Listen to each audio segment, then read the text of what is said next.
एक बार फिर से चुनावी बिगुल बजने वाला है उन विधानसभा सीटों पर जहां के विधायक या तो सांसद बन गए हैं या फिर बागी हो गए हैं।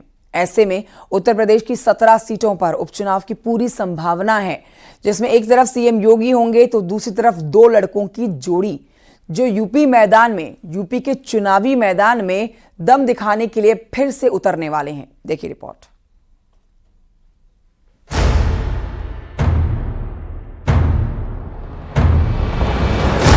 बदलाव चाहती है।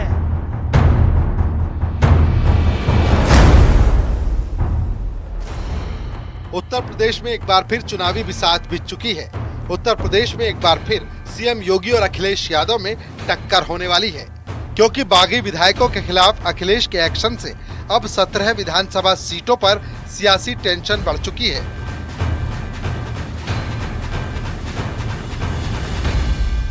लोकसभा चुनाव में इंडिया गठबंधन के बेहतरीन प्रदर्शन के बाद अब एक बार फिर यूपी में होने वाले विधानसभा उपचुनाव को लेकर सियासत तेज हो गई है। एक तरफ जहां समाजवादी पार्टी के 7 बागी विधायकों के खिलाफ अखिलेश यादव ने कड़ा रुख अपनाया है, तो वहीं दूसरी ओर यूपी में विधानसभा की 10 खाली सीटों के लिए बीजेपी ने रणनीति तैयार करनी शुरू कर दी है।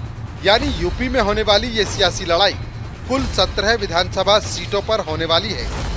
इसमें अगर बात की जाए तो 9 विधानसभा की सीटें ऐसी हैं जिनमें जो विधायक थे वो सांसद बन गए हैं, यानी कि वो सांसद चुन लिए गए हैं। अब विधायकी की वो सीटें खाली होंगी, उन पर दूसरे लोग चुनावी मैदान में उतरेंगे। वहीं एक विधायक की सदस्यता निरस्त हुई है, यानी कि 10 सीटें ये हो गई हैं और 7 जो विधानसभा की सीटें हैं जिनमें 7 विधायकों ने राज्यसभा में क्रॉस वोटिंग की थी भारतीय जनता पार्टी के पक्ष में। तो ऐसे में समाजवादी पार्टी उनके खिलाफ बाकायदा विधानसभा अध्यक्ष के यहाँ सच के साथ जाएगी और अगर उनकी सदस्यता निरस्त होती है तो उन 7 सीटों पर भी विधानसभा के उपचुनाव होंगे।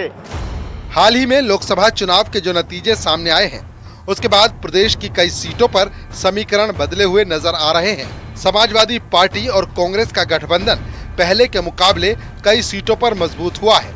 वहीं लोकसभा चुनाव के बाद कई सीटों पर बीजेपी कमजोर हुई है। यूपी की जिन सीटों पर उपचुनाव होना है वो सीटें हैं फूलपुर, मझवा, मीरापुर, मिल्कीपुर, करहल, कुंदरकी, गाजियाबाद, कटेहरी और खैर। इसके अलावा रायबरेली की ऊंचाहार सीट भी सुर्खियों में है, क्योंकि इस सीट से विधायक मनोज पांडे अब बीजेपी में शामिल हो चुके हैं, लेकिन इस सीट को अभी तक खाली घोषित नहीं किया गया है। देखिए, अभी सांसदों ने इस्तीफा दिया है। वो समाजवादी पार्टी के एक सांसद को सजा हुई है, एक विधायक को सजा हुई है कानपुर में। ऐसी 10 सीटें खाली होने की संभावना है। संभावनाओं पर आकलन किया जा रहा है कि 6 महीने के अंदर चुनाव घोषित होगा। उनके इस्तीफे के बाद निर्वाचन आयोग को जाता है, विधानसभा अध्यक्ष इस्तीफा स्वीकार करते हैं और निर्वाचन आयोग अपने कार्यक्रम देश भर के उपचुनाव के साथ घोषित करता है। हम निश्चित रूप से हम पिछले दिनों भी उपचुनावों को हम जीते हैं। हमारे पास नेता हैं, हमारे पास नीति है, हमारे पास संगठन है, संगठन का मजबूत आधार है। इन सब के इतर राहुल गांधी का भी पूरा फोकस उत्तर प्रदेश की तरफ है। इसके लिए उन्होंने वायनाड की सीट से भी नाता तोड़ लिया। ऐसे में उपचुनाव के अखाड़े में 2 लड़के दम दिखाते नजर आने वाले हैं, क्योंकि समाजवादी पार्टी और कांग्रेस साथ लड़ने की तैयारी में है। समाजवादी पार्टी से कांग्रेस सीटों की डिमांड कर सकती है। यूपी में 17 सीटों पर विधानसभा उपचुनाव हो सकता है। हालांकि 10 सीटों पर विधानसभा उपचुनाव पहले से तय है। यानी जिस अखिलेश की साइकिल से राहुल के हाथ को मजबूती मिली, अब विधानसभा उपचुनाव में भी कुछ वैसी ही तस्वीर देखने को मिल सकती है। और ये तभी क्लियर हो गया जब राहुल गांधी ने वायनाड सीट से इस्तीफा दिया। रायबरेली का पुराना रिश्ता है,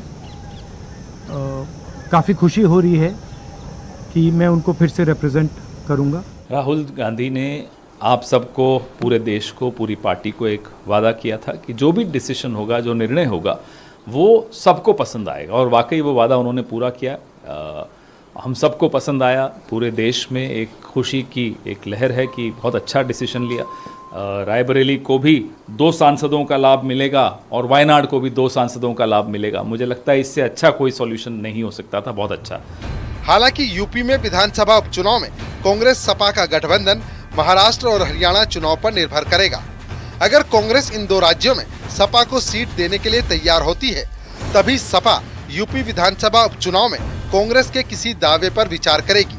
लेकिन कांग्रेस की माने तो इस बात की पूरी गारंटी है कि लोकसभा के बाद विधानसभा उपचुनाव और फिर 2027 का चुनाव 2 लड़के साथ साथ लड़ने वाले हैं। Bureau report, news 18।